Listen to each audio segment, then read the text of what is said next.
All right, so can you all could see just that slideshow screen?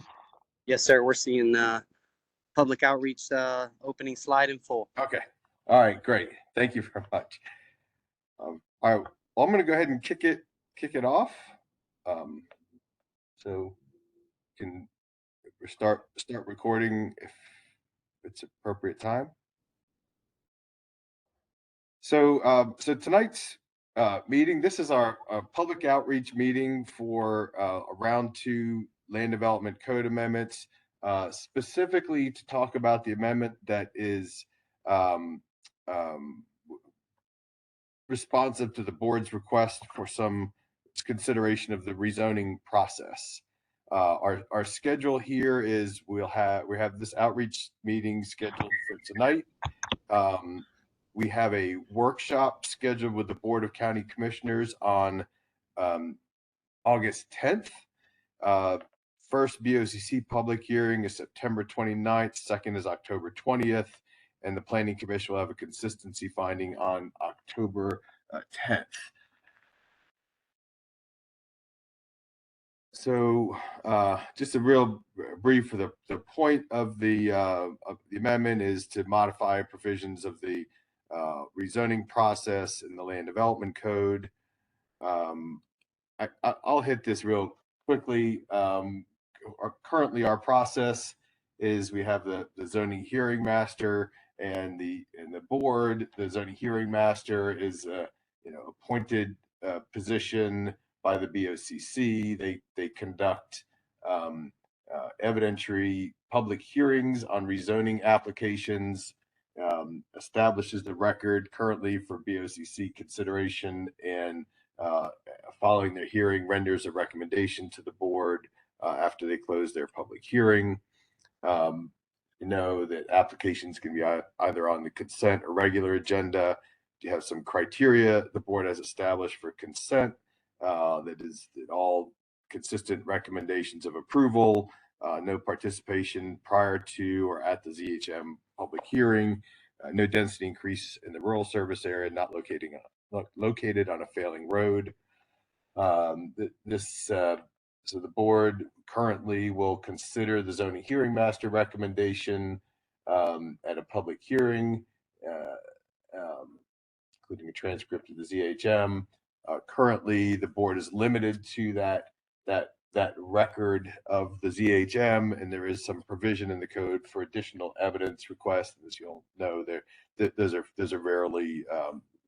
It's a fairly high bar for that additional evidence standard that is just about never met. There's provision for oral argument to be presented to the board by parties of record. Again, limited to the record. I'm going to hit on a couple, just the proposed process changes. I'll say that there's a few other things that the board has discussed that certainly if there's thoughts or feelings or opinions on it, certainly take the input, but I think I'll put less of a focus on the name of the ZHM, whether it's calling it a ZHM or using standard nomenclature of land use hearing officer like we do in the code. The board has also asked that there be a statement included about no conflicts of interest of the zoning hearing master. Those have been included in the draft that went to the board. From the process side, what the proposed changes would do is keep the potential for a ZHM process with established criteria for the consent agenda, and provide that the board would hear applications not meeting the criteria for being on the consent agenda, and that would be subject to an open record period between the board hearing and between the ZHM hearing and sometime prior to the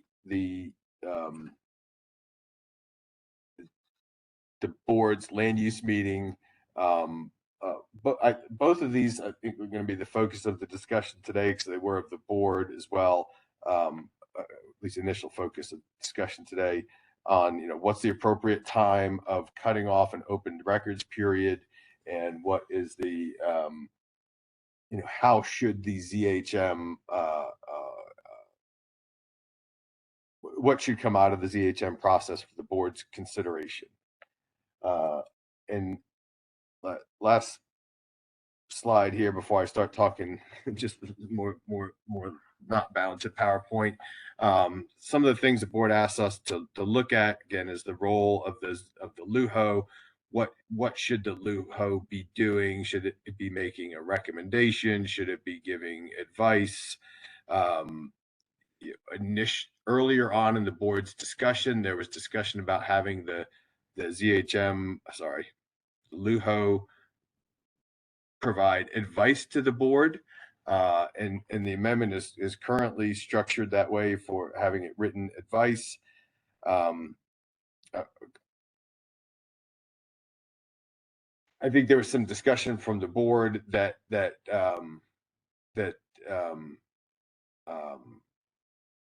I took as the board. So there were several different preferences expressed. One of them being that the LUHO. So I think the prevailing concern about the current LUHO and what led to the let's have written advice instead of a recommendation or findings is the kind of perception, say at least, that having that structure might somehow work against the board and in clearly having the final decision-making authority. There is language in the code currently that does sort of set up the board responding or reacting to the zoning hearing master recommendation, and if they do something, that the board takes some different action, then they need to specifically say why they acted differently than the ZHM recommendation. There was also some perspective, and we've had 3 discussions with the board as a whole on this, one in last December, one in April, and one in June. And I think each one of them has been very helpful, and every board members hearing each other's thoughts and kind of evolve, where they would like to go with this. But I think there was some perspective put that having a recommendation, say from the zoning hearing master, did provide value to some commissioners, and having some breadth of perspectives was helpful. Having the board the ZHM make findings was helpful. And so I took the direction from the board discussion, and I certainly will stand to be corrected if it's not the board's will, but as less focusing on should the ZHM be providing a recommendation, and more on making it clear that the board is the final decision maker, and that I'll keep calling it recommendation for now from the ZHM is simply another piece of information in the record that shouldn't be given any heightened status. And I did describe very briefly to the board members that I was perceiving that in June. I did just perceiving that as their sensitivity, and that I believe that we could add language to the code that makes that explicitly clear, more so than just removing the language that suggests that they're responding to the LUHO recommendation. So the other item that I'm going to talk through today is the timing of the open record period. So what it suggested to the board in their response, in their desire to not have this constraint of limited to the record, was this open records period and a sort of an open hearing at the board level for those applications that don't go on the consent agenda. And I'm just going to go ahead and stop sharing the screen since it's kind of static. Somebody needs to see this. Last one I'll just touch on briefly is the restrictions on LUHO representation. That was a discussion about how long after a LUHO stopped serving that they would be precluded from hearing applications that either they were involved with or that were the subject of an application while they were serving as a LUHO,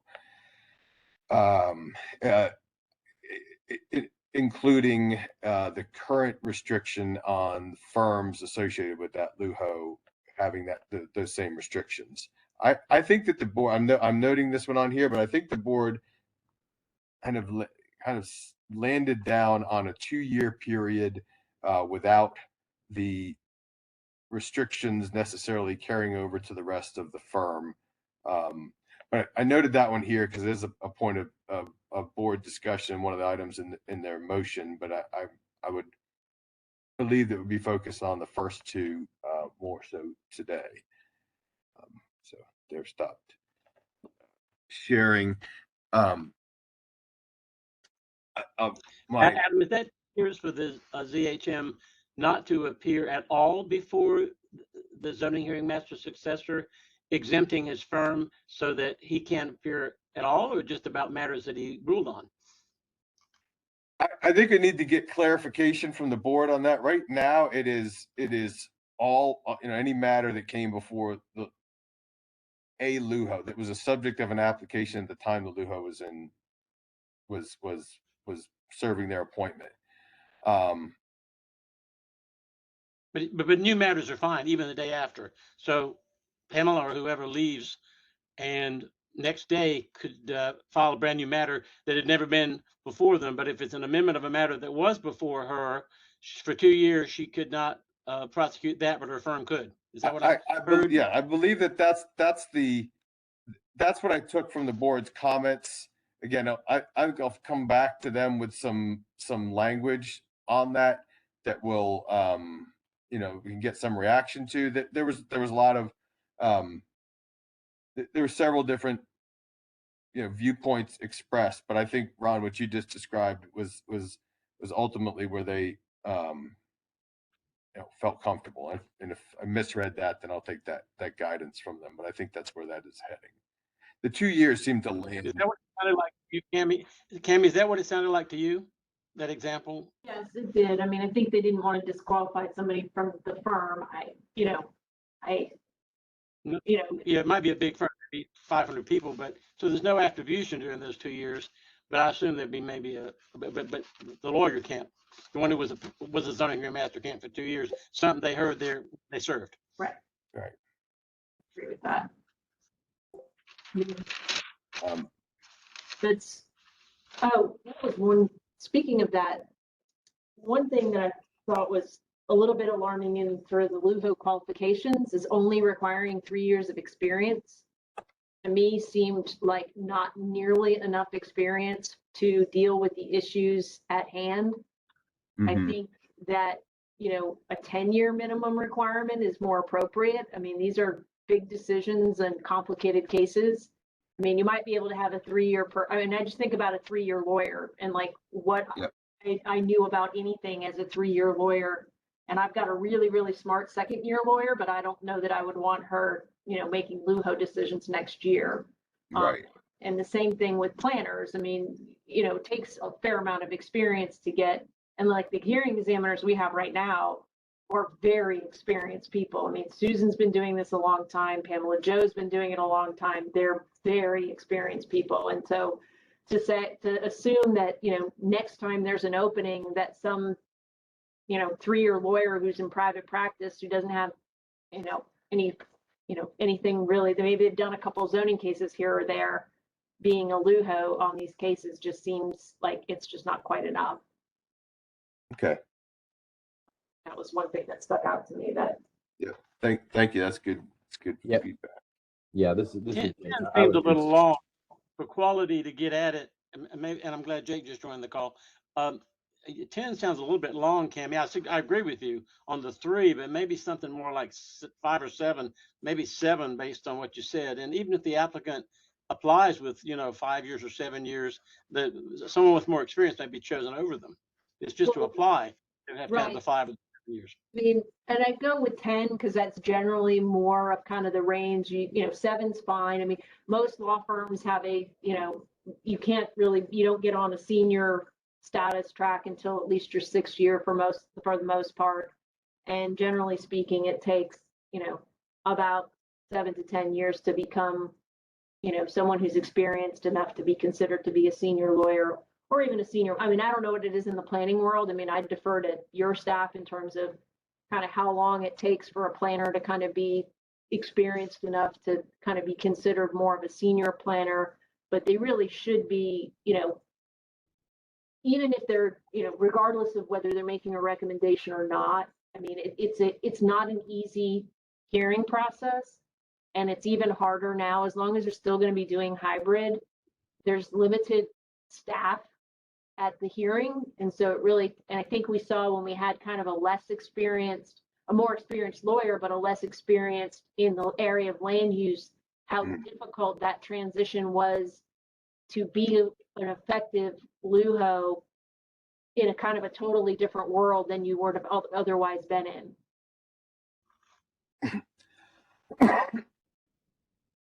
Yeah, that's a good point. Yeah, and whether it's 5, 10, 7, right. I think point's well taken. And as we've seen years, well, never mind. Scratch that. It's just it's experience and steady, confidence and level-headedness, I think is an important qualification.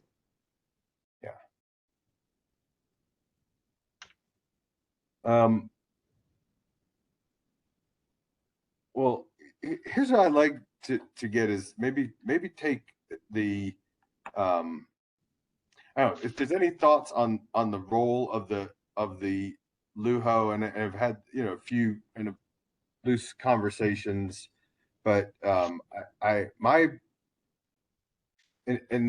board has board members have made various comments about what the LUHO should or shouldn't be doing in terms of a recommendation, advice, a summation. Again, my intent right now would be to come back with something that has the LUHO making, and I use the word recommendation, it could be a different word, but something where they are suggesting a course of action, and that's something that the board could act on and give a shot at making explicit. I think I said at the last meeting, put flashing lights on it, that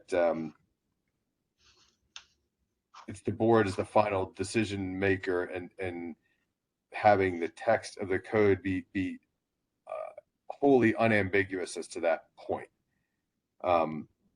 Right. I mean, my concern about the current draft is it really begs the question of why we're having a LUHO, and not just the current draft, but the current draft plus some of the comments that I heard about the direction where they wanted sort of not having a recommendation from a LUHO and having them be just effectively a clerical pass-through, as some may have suggested.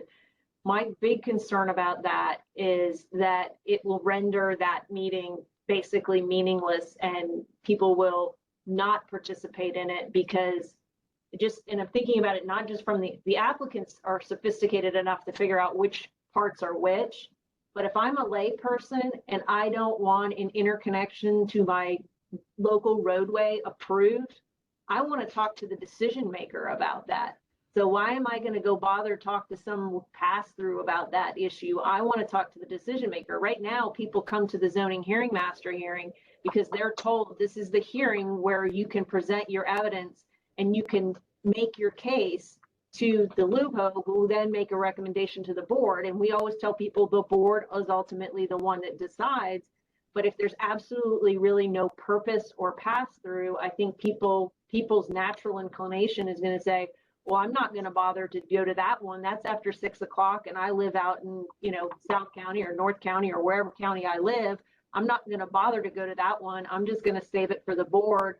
And then we're going to be dealing with evidence at the, 5 days out or whatever. And we're really going to have a whole different hearing than the first hearing we had. So, whole new issues can be brought up, which I do understand how clunky the current process is and understand the desire to open that up some. But the way this is set up now, it's lacking some essential pieces that I think that have to go with it. One of which is, the timeframes. I mean, we're still sticking with 10 minutes at the, at the ZHM LUHO hearing. 15 minutes longer period of time at the pass-through hearing than at the actual BOCC hearing when new evidence might be coming in. Like we have 10 minutes, so we'll have 15 minutes at the LUHO, but 10 minutes at the board, and yet we'll be considering new evidence. I also don't see any changes with respect to order of presentation. If new evidence is going to come in and there's going to be board members hearing, reviewing, commenting, and making decisions on that new information, the process right now is not set up for the applicant to have any kind of rebuttal or ability to speak to maybe comments offered by the board. I know I've been in positions and others have been in positions where maybe comments from the dais are not 100% accurate. Whether either be misunderstanding or otherwise, where sidewalks aren't provided, but they actually are provided. And, some things like that, where board members are being persuaded by other board member statements about new issues that weren't addressed in the applicant's presentation, and the applicant's not being provided an opportunity to respond to them. So if we're going to move to a situation where we're going to open up whatever evidence needs to come in, we've got to have some kind of due process fairness, built into the process to allow it to occur. I don't mind it that if that's the way the board wants to conduct the hearing, that's okay, but there's got to be some fundamental fairness that is at least offered to the applicant. Yeah, this is Jake. I agree with Cammie's comments. I mean, I'm not sure the board realizes just how messy this process could get if it becomes sort of a free-for-all, all evidence allowed until you get to the hearing. In my experience in those jurisdictions that allow that, there's a lot more of, I think back to I had a hearing in Hernando County, which operates this way last year. And I was literally at the dais using the Elmo, writing out conditions on the fly to deal with neighbor evidence and negotiating with staff and the board all at the same time, because there was, information that no one had seen until, that hearing. So I think there's some benefit to staff as well to cut, having a cutoff that gives everybody time to digest what's in the record, so that, you all can give your best judgment as well on that information. And Jake, let me just put a pin in that thought, and if it's a good time to go to it, then we'll go to it. If not, go back to it, because I have some definite thoughts on that we're much informed by the comments at the last meeting, and particularly the comments as it got to the end, and what so I think. Yeah, I think that's another topic to discuss, is the timing of that and the opportunity. So let me just jump into that and maybe just. Yeah, sure. I think it's a good time. So what the structure is that those applications that don't go on consent come to the board, and it could be an open testimony at the hearing. And the way the code is written right now, documentary evidence in the during the open records period would have a cutoff of 2 p.m. the day before the land use meeting. I would say every commissioner who spoke to that felt that that was too late in the process. I share that thought, but I was, what I brought to the board was as far as we could go as being responsive to their concerns. I think there was, to their desire, like we couldn't do it past say 2 p.m. I mean, it might have been a little tough, but I think the board had various thoughts of that it should at least be 24 hours before the hearing. It should at least be 48, 72 hours. And what I think was really the best kind of feedback we got is that it will be valuable to the commissioners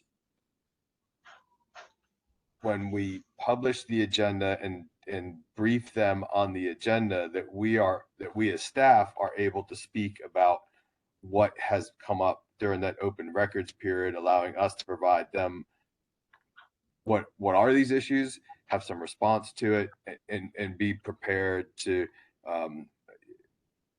prepare the commissioners for that. So to me, and I might be going on the limb a little bit in the other direction from how late can we have this go? We are generally on the Wednesday before the land use meeting getting the agenda materials pulled together and finalized for publication. We have technically a Thursday evening deadline, but the commissioners like getting that information earlier, so we're preparing it earlier. So my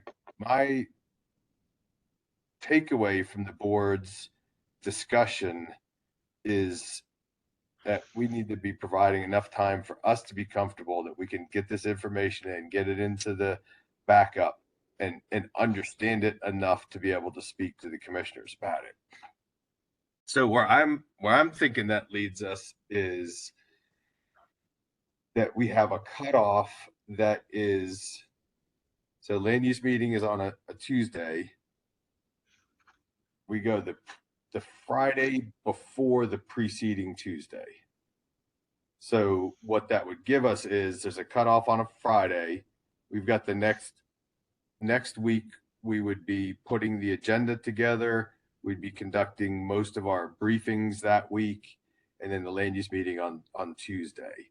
I think the difference between having an open records period on like Monday or Tuesday or Friday, I think that we will function much better kind of coming in Monday and like, okay, we've got what we've got and we can put this into the backup, understand what's there, what's different, and what we need to talk to the board about. So my inclination is to come back with a recommendation that would have that cutoff be, what is that, 10 days, 7 days? 7 business, 10 calendar. 11 calendar. Yep. That's right. 7 business. Yeah. And so what that would do is it would give everybody, sorry, that's not about us. It would give everybody who's involved in the process, the staff, the commissioners, applicants, the public, any other interested parties, an opportunity to see that all in a reasonable amount of time to digest it and be able to come and speak to that, respond to that. And I get, I get the thought that there may be, more time would be better, but it is certainly better than it certainly provides a window that lets at least some semblance of understanding be had. And none of the commissioners mentioned that length of time, but I think what they were describing kind of led to that. Want to be able to be briefed, want to be able to understand it, and in order to accomplish that, that moving that back to that 7 business days before the hearing, which is, how many business days after the ZHM. So, it's not really shorting much of there's still plenty of opportunity between that, if that were the cutoff, and the ZHM recommendation for people to understand it and ideally respond. And so what that sets up is something that Commissioner Smith actually described pretty well at the hearing, is people can, at the June meeting, people could come, say what they want to say at the hearing, and nobody gets cut off or is that in the record. But in terms of written or documentary materials, it sets that set date that allows us to understand it, to communicate it, and for the all interested parties to have access to that information and have it published with the agenda. So the oral would have no limit still, not even 2 p.m. the day before? You're right. That's right. Because I'm not sure we solved all the problem yet. but how can you have a limitation on oral testimony before the hearing? Well, maybe half as many, maybe 4 business days oral, 8 business days written. I think you're So the 4 business to prepare for the oral, and others jump in, Kevin, Cammy, others. I mean, at least 4 business for the oral. I mean, the oral can be anything, and whether it's in writing or not, it's going to be just as deadly if it's oral first time, if you don't get at least some warning, what is the oral?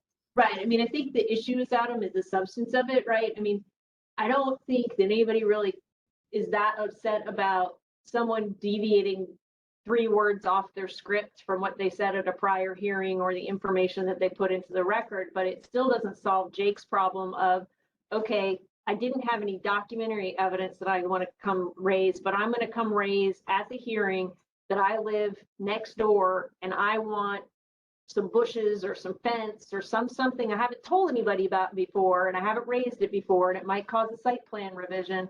I don't know how to solve for that. Absent coming up with some parameters of some guardrails as to what is the substance of the testimony at the hearing. But again, I understand the struggle with that because I do know that is hard for the board as a whole. When that occurs, it's very uncomfortable and awkward for everybody involved and people don't really understand it.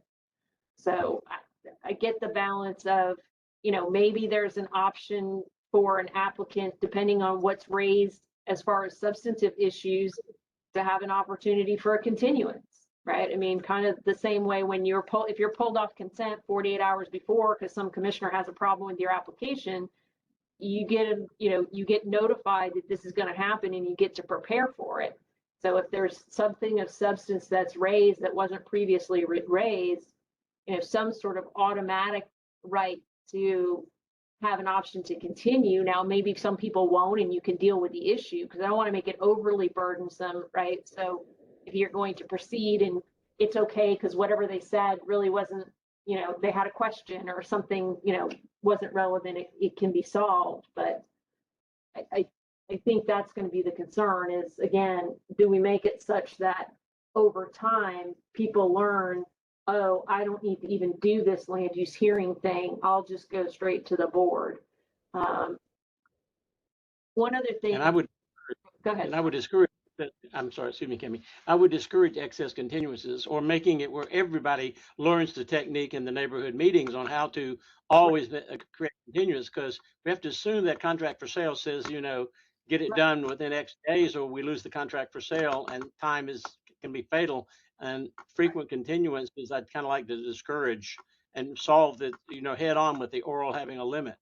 Right. Before. I also think the meeting can protect the applicant though, right? So the code has new conditions that allow for a meeting to be requested by notice parties and also allows applicants to do that meeting on their own. And I know that we've taken advantage of that on some applications.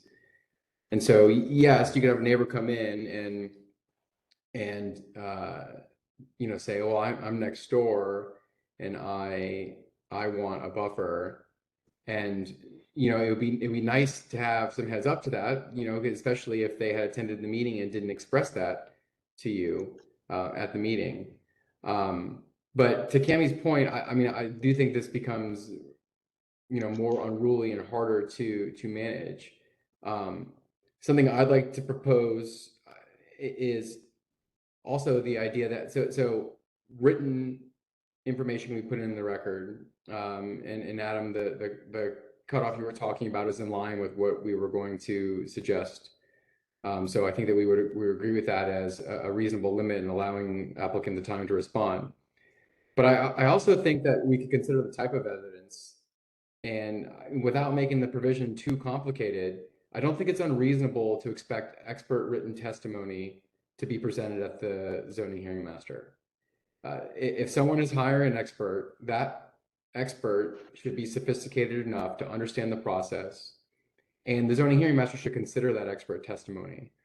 And so, again, without trying to make these changes too complicated, I do think that some nuance to the limitation would be helpful.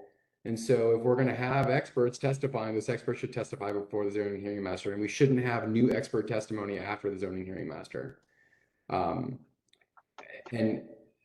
if we can do that, I think that it'll be very hard to avoid the neighbor coming out of left field with the way that this is trending, and I would like to have limits for that. I mean, I think that's a good suggestion with respect to expert testimony being required to be submitted at the land use hearing officer hearing in order for it to be considered. Absolutely.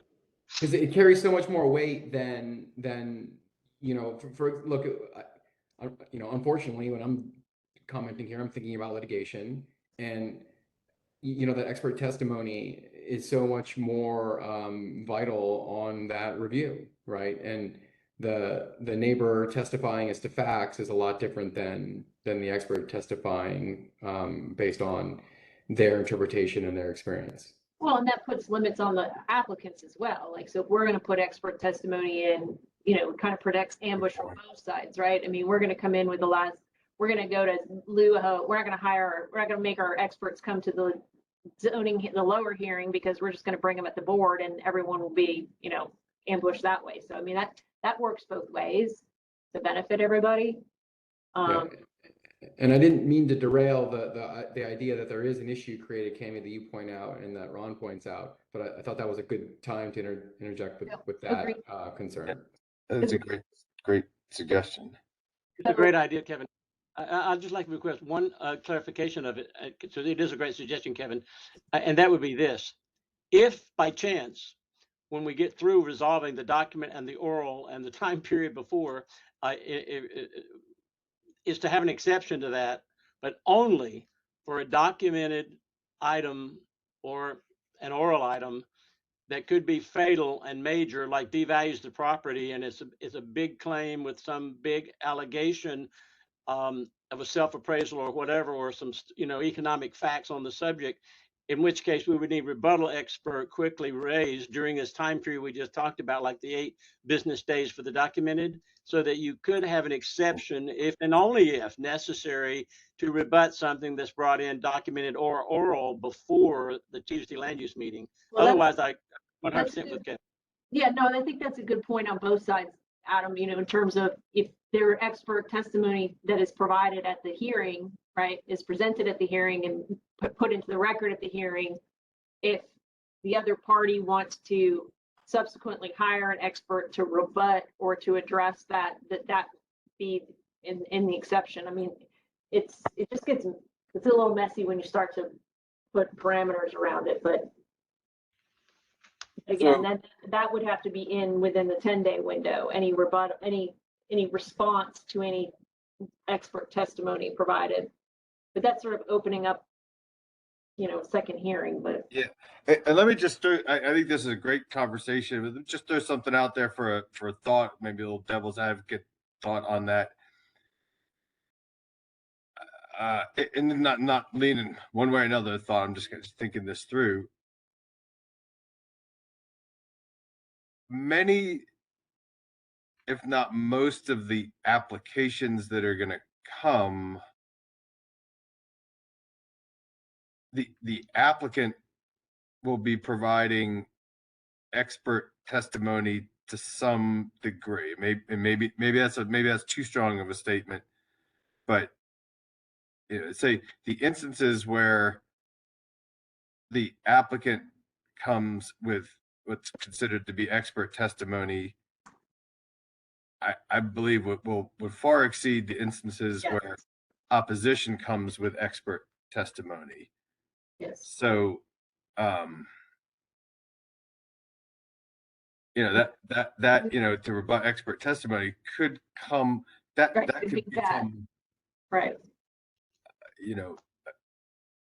Yeah, no, I mean, it's, so- yeah, no, I would agree. I mean, I do like the idea of expert testimony comes in at the hearing period, and then it is what it is, and you have the ability to argue evidence at the I mean, we're not limited on, we're allowed to speak to the board on what's in the record already. So, I mean, that's already that would keep the spirit of that, right? We would be addressing that at that time. So I agree with you. A couple of things I want to mention about things that could actually make the process a little more user-friendly for citizens, having sat through, these at the library, and, maybe when we get back, if we ever get back to the old way, then, but certainly while at the library, one thing I think would greatly improve the process is to change the order of the presentation of the case and have staff and the planning commission go first. That will allow us as applicants to be much more efficient in our presentations. The way it's done now, there is a tremendous amount of duplication, and it's very confusing for the citizens to even follow what's going on, because the applicant gets up and says stuff, and then staff says sort of the same stuff, or then they speak and then staff sort of does, it's just the way it's jumbled, and I think it's hard for people to follow, and I think it takes up way more time than would be necessary, because on the easy applications where there's not a lot of opposition, the applicant might want to put a brief presentation on. They might still want to do a lengthy one, but most people are going to, on a simple case, are just going to say, we agree with staff's report and we're here to answer any questions. Mhm. That would cut down on the time, and the longer they are, the harder it is for people to hang in and participate, whether they're doing it virtually or at the library.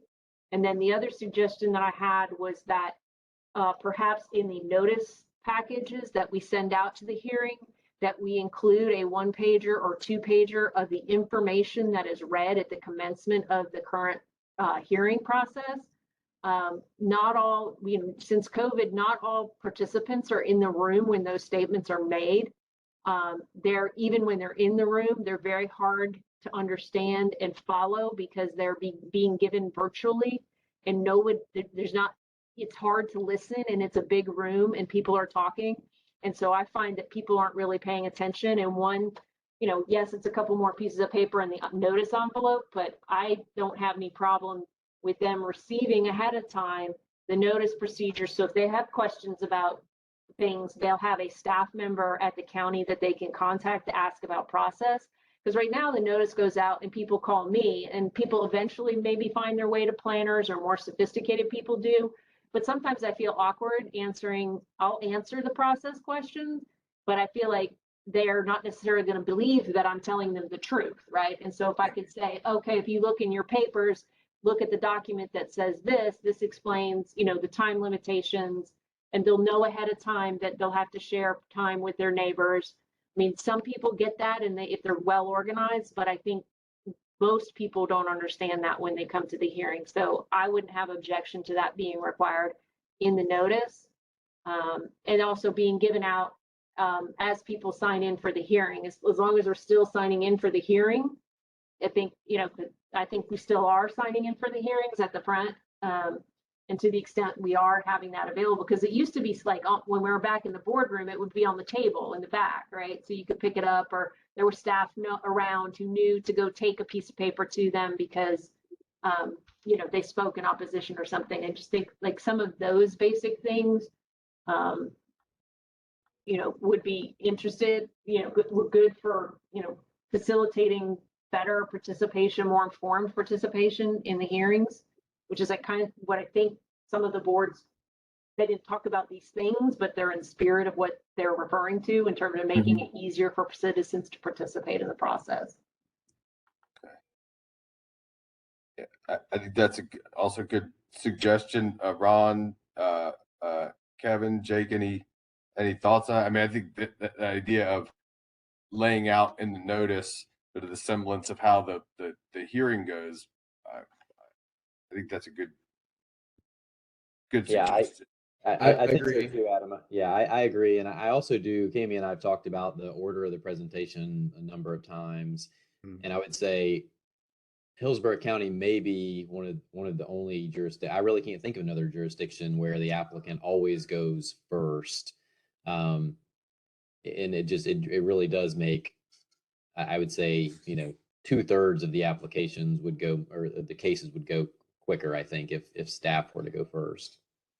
Yeah, I'm going to bring that back to the board. In fact, some you may call kind of we're going down the path of just making that change in the way we presented it when we got back into hearings after COVID, and we did get a little pushback from a perspective of wanted to go as the code says, and so we left it as the code says. But I think this is a great opportunity to, we're opening it up. Let's make that change as well, and then we will be doing it and follow what the code says. Exactly. And, No, and one other refinement of Kami's excellent suggestion might be that if this issue of the 4 days oral gets bogged down and we have trouble with commissioners having dug in on this issue too far, because they hate to hear a constituent come in and say, I've got a real problem with it. It's a legitimate problem. And I only now understand I should have gone to the zoning hearing master and I didn't, and I'm dead. And can you please help me? They get so much of that, they claim that notice that Kami's talking about maybe could include a warning. If you're going to find some problem with this, you will not be allowed to bring a document about it any closer to the final hearing coming up Tuesday, a Tuesday land use meeting explained. If it's more than 8 business days, less than 8 business days before, nor orally if it's less than 4 business days before. So figure out whatever it is that you need to, say to the commissioners at a Tuesday land use meeting that affects you, and here when you need to get it last time. Please bring it to the zoning hearing master. It can all be consolidated, but absolute last chances are these on these subjects, because I know the commissioners are anxious for neighbors not to be, unable to come into the last minute and save themselves. And that's why I think this notice of Kami's could actually do double duty and help the commissioners to give at least some reasonable prevention of ambush by oral. the other thing maybe put in there too is like hopefully instead of like a really lengthy statement, it could be more of a bullet pointed, kind of thing. And like another, like explaining about whether or not you can present testimony from your phone, and telling people if you have pictures to bring, you need to print them out, some sort of citizen's guide to, just the procedure. So they have an awareness of it. And if they have a question about it, they can call, but they're not coming to the hearing thinking they're going to work from their tablet or their phone and then be told they can't do it. Those types of things. Okay.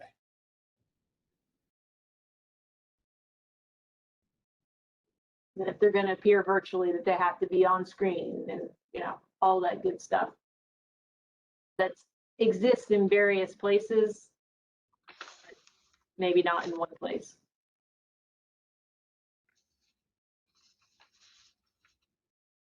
Okay.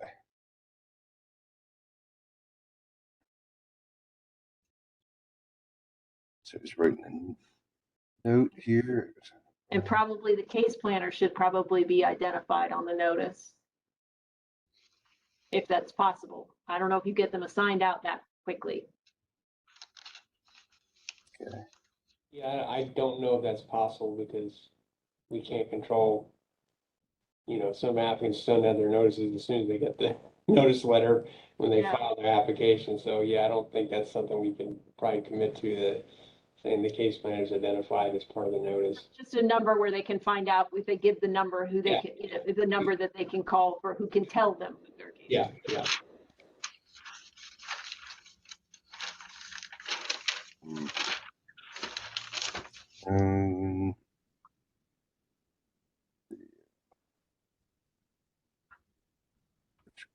So let me go back to the discussion on the limitation on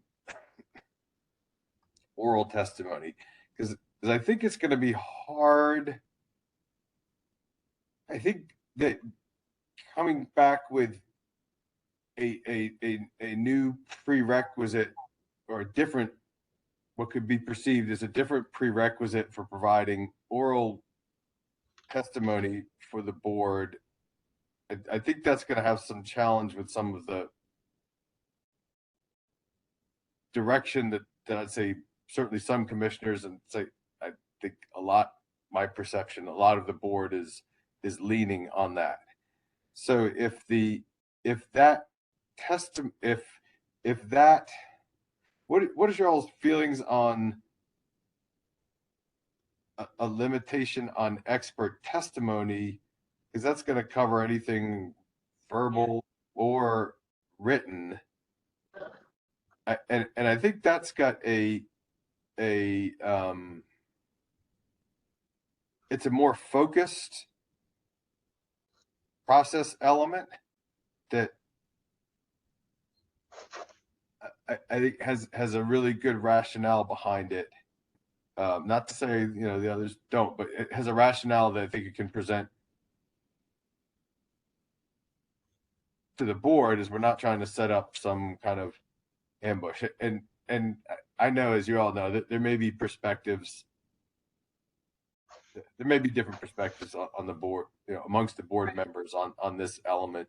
And, obviously you can take that discussion in direction, but I'd like to present it in a way that is has minimal of decision points that we can reasonably have. Because I was struggling with how do we get a limitation on oral testimony that wouldn't occur until the hearing, but I think focusing on that expert piece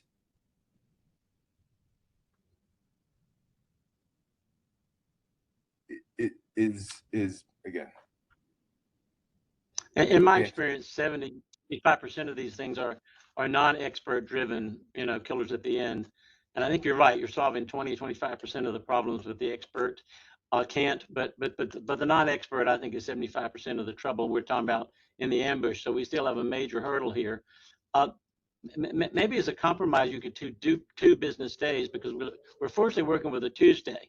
Therefore, the 2 business days means you're talking about the Friday, vis-a-vis at least that weekend, to deal with some urgent problem in the oral, and you can't deal with it with your own quick expert overnight, and because of what we just talked about on the balance on experts, and so be it. But I'm just wondering if maybe at least the 2 business days, at least, and and maybe others on the call want to go for more, but at least the 2 business days, because we're talking about Tuesdays, meaning you got that weekend to work up. If there's some big surprise from the neighbors on the subject that's totally we just didn't know about, and 2 business days is not much, but and with canvas notice, you're warning them, if you're going to find something, don't find it on a Monday or Tuesday early morning coming up on a Tuesday land use meeting, because it's going to be absolute on any new oral. You're still encouraged as a hearing master. If it's written, it's going to be 8 business days, which we've discussed at length. As far as it being oral, it's going to need a Friday before found, not a walk it in on a Tuesday morning. Hey, Ron, Which, quite frankly, So is the idea there that people would submit in advance a written version of the oral testimony they would provide? No, they can just, well, technically, yes. Although I guess I'll leave that to you and Brian and Tom and Lee and Johanna, still on here, whether or not you could call staff on Friday and say, staff note, I have 12 words of warning, and I've got a Friday deadline to tell you that Tuesday morning I'm going to say this and this. I'm not going to get into that administration. I think Brian even spoke to that administrative danger on a Friday. So yeah, I guess it'd have to be in writing on Friday, not a phoneable in and a staff capture it accurately to answer your question. Adam. So Ron, I appreciate your advocacy. I feel like we've fought this battle and lost at the oral argument when we were dealing with the oral argument and the removal of the oral argument form. And it just didn't resonate with the board that we needed, or the majority of the board, that we needed to know absolutely what everybody was going to say prior to the meeting.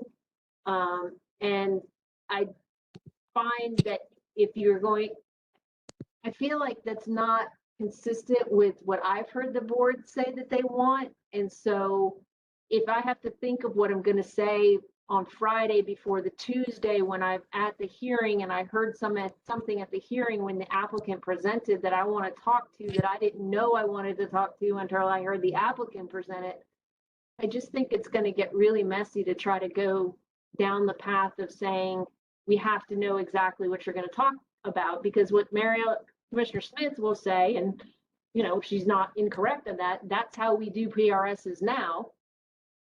And you don't have any warning about who's going to be there or what they're going to say at the hearing on your PRS. Now it's a different issue. We're usually deciding smaller issues, but I would hate to spend, I mean, I appreciate where you're going with it. I just feel like, in my opinion, that the board's just not going to go for anything like that, because we've already had that discussion with respect to modifying the oral argument requirement and kind of in the discussions about modifying this process altogether. I just don't think. But I 3 months ago that Mariella and Pat, quite frankly, got 2 or 3 others did not understand it or had no way of catching it up, kind of like the ambush I'm now talking about. And therefore, you really didn't get a guidance from 7 commissioners. I think you're going to get 2.5 votes exactly the way you said. And I do mean 2.5, probably not 3 and not 4 on that subject. And then you're going to get 4.5 or 5.5 votes to the effect that somewhere in all of this, there's some kind of a balance, and it's not an expensive hire a lawyer form. It's why I'm shortening it to the written synthesis. You only have to give a 5 or a 10 word what you want to hit them with on Tuesday morning, by Friday at X time or whatever, and that's it. And you don't have to fill out a form. You don't have the complications of the 10 days. You don't have to hire a lawyer or any of that other stuff. And you're warned about this in the notice that you've commendably put on the table. So I think you really could get 4 honest, moderate votes to acknowledge, as they've been listening to this process, that maybe, with all due respect, Mariella and Pat and one other half vote for a while were indeed right about the everything should come in on a Tuesday morning, but that there has to be some semblance of reason, not nearly as draconian as the 90% of that pre-warning that we've been just taken off the table. Okay, but Ron, that puts Johanna back in the seat of trying to police whether or not they're talking about the 5 things that they submitted on Friday, right? And saying, and that's what they don't want. They don't want these folks to have to be policed as to what they're saying and why they're saying it and how they're saying it. The applicant can help explain a surprise of the 5 or 10 words on Friday. The applicant can I'm not help. going to stop you from advocating for it, Ron. I just don't think that it's realistic. I wouldn't have 3 months ago. In fact, I didn't bring it up 3 months ago because I heard the same Mariella and Pat on the subject. But in the interim, I think on the campaign trail and elsewhere, the others have been getting this message. Well, I mean, maybe the middle path here is going back to Kevin's suggestion. I personally, I'm not quite as worried about a citizen showing up with a new concern or a new spin at a hearing. But we do occasionally see, opposition experts. And if somebody does, spends a lot of time, an expert spends a lot of time doing an analysis of the ZHM recommendation, as a professional, I think we can and probably should limit that. That is progress. And the written 8 business days is also progress. So I don't mean to overdo it. But I Well, do well, honestly, I mean, I think no. I mean, I think what I'm trying to say, Ron, is I think that it could be possible to just say if an expert wants to submit, you know, if someone wants to bring an expert to a hearing and they offer an expert opinion, I think it's reasonable to say that they have to summarize their opinion in advance. The expert. at the zoning hearing, no, at the zoning hearing master. Tammy went to the heart of that one with at the zoning hearing master, period. There'll be no experts 8 business days before. That's written non-experts. That's the neighbor written. I mean, those are just Did I hear recommendations for staff to digest. Yeah, I'm not sure I've got a great answer here, Ron. Yeah, I agree, Tammy. Sorry. Cammy, you did mean zoning hearing master only for the expert, right? The expert's not in the 8 business days writing. Yeah, whatever we're calling it. What you're saying is applies to verbal and written testimony. Is that what you're talking about with the 8 days, Ron? Expert. Yeah. So the expert testimony needs to be provided at ZHM. Yes. And written non-expert 8 days before, whatever it is. Right. Written non-expert. Like 15 neighbors write a letter with their written problems as their problems, non-expert, not claiming to be an expert, then those 15 written letters of how it drains me or misdrains me or whatever. But the experts are zoning hearing master only, and like Jake said, that's crucial. But all the other non-expert writings is 8 business days before.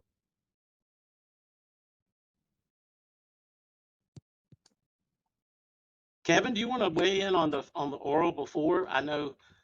I don't know. Actually, I was unmuting because I was going to thank the group. It's not lost on me that there's more staff members here than us from the private sector. But I do have to sign off. I think I tend to agree with Jake where I think it's a really hard line. And I think what Cammie said is that is right. What's going to happen is Johanna is going to be trying to then just decipher, okay, well, instead of it being the zoning hearing master testimony, is it their preloaded testimony? I hate the ambush as much as anyone else, but to be fair, that is more in line with what other jurisdictions do. What we want to try and identify the things that the county does that's different, and the order of presentation creates a challenge, and the ability to load the record with expert testimony would create a challenge. So I think that my concern sort of stays pretty aligned with what I mentioned before.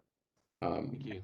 I But appreciate you. everyone, I appreciate your time. I have to log off and deal with children, but thank you all. Thank you for Thank joining you, Kevin. us. Thank you, Kevin. I mean, that's pretty much kind of where, I mean, there may be other nits and gnats or whatever, but just the overarching, you know, the experience of the LUHO, concerned about the language, about, I think the direction of the LUHO is fine in the code as it is. I think it covers what is necessary. I think some of the attempts to refine the language to essentially assert board influence over the LUHO are wrong, going in the wrong direction.